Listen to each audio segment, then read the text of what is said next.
So this one's just a little bit different. I've been thinking a lot recently about big cats, and I'm not talking about wild cats. I don't mean like bobcats, that sort of thing. I mean big cats, lions, tigers, leopards, etc.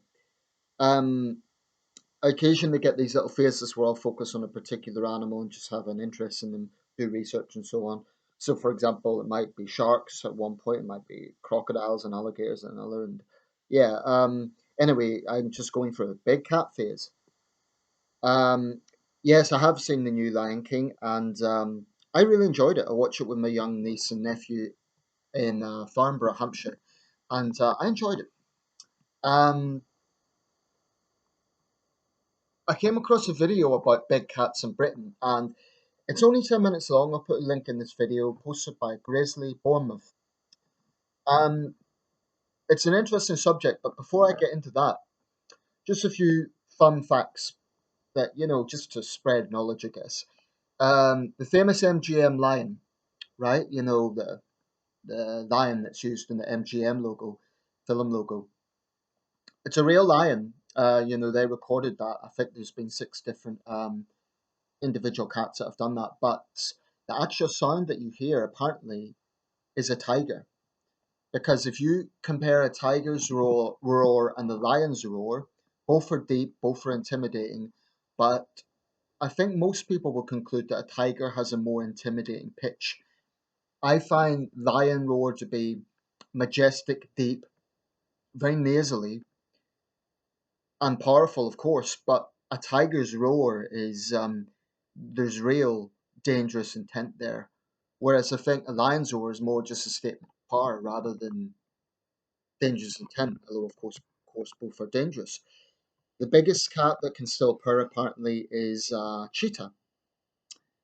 The biggest cat, period, is a Siberian tiger. Some people would say lions.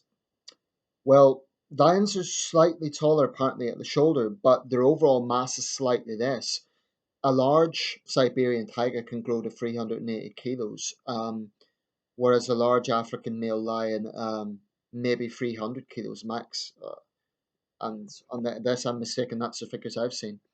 The mane, of course, makes lions look imposing and majestic, but tigers are actually overall the bigger cats.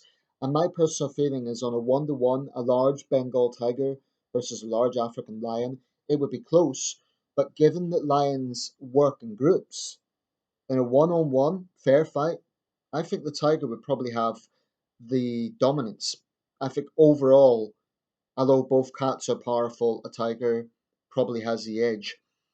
But lions, for obvious reasons, get the title the king of the jungle, which is a bit of a misdemeanor because they don't live in jungles, they live in the savannah. But they're beautiful cats, very imposing, and I'm very pleased that the lion is our kind of national animal mascot. I know Britain's not the only country with it, but we do have it deeply in our heraldry. And the British lion, am very happy we've got a majestic, wonderful creature like a lion rather than something silly. But anyway, yeah, so I find that interesting. Black panthers, one more piece of trivia. Black panthers, there's no actual subspecies called panthers. Basically, a panther. And as a kid, my favorite toy was a stuffed panther. I've always liked panthers. Panthers are not actually a subspecies. In fact, all big cats come under the family Panthera. So lions, for example, are Leopanthera. Tigers are, I think, Tigray Panthera, something like that. Um, Actually, so-called black panthers are basically just leopards in the case of Asia and Africa with melanoma, and in the case of South America, jaguars with melanoma with this darkening condition, as you get, with albino um, African people, black Africans, something equivalent to that. So it's like a mutation. If you look very closely, they still have the leopard and jaguar patterns. Leopards are far more abundant than tigers and lions. It's estimated about 700,000 African leopards in the wild. This is the figures I've seen from a range of sources. That contrasts to about 30,000 lions and only under 4,000 tigers still in the wild in India. India is the only country with lions and tigers still in the wild. Um, and that's, tigers are far more critically endangered than lions. But one piece of good news is that's slightly increased from 2010 when there were a mere 1,700 in the wild. It's now just under 4,000. So that's good news for the tiger, but still far, far less than its peak in the past. Now, big cats in Britain. There have long been reports, particularly, it seems to be geographic, it seems to be particularly concentrated in southwest England and Wales, most of the big cat reports. And it's almost always in the leopard sort of category. Um, One more piece of trivia, by the way, jaguars have by far the strongest bite pound for pound, stronger than lions and tigers. Apparently, in fact, they're the strongest mammal, so that's interesting. Although they're smaller than tigers and lions, they actually have a more powerful bite. So you don't want to be on the receiving end of a jaguar bite. Anyway, yeah, so this abundance of sightings in the southwest of England, what is it? Well, first, I don't think it could be dismissed. There have been too many sightings, and we know that there are sanctuaries in that region that actually hold on to these big cats. So, as the guy in the video pointed out, most people think there's one cat here. There's actually two because a female was hiding in the trees. So their adaptability is incredible. Um, Basically, in the 19th century, and the video goes through this, but in the 19th century, you could buy any exotic pet in Britain if you had the money at Harrods. There were virtually no regulations.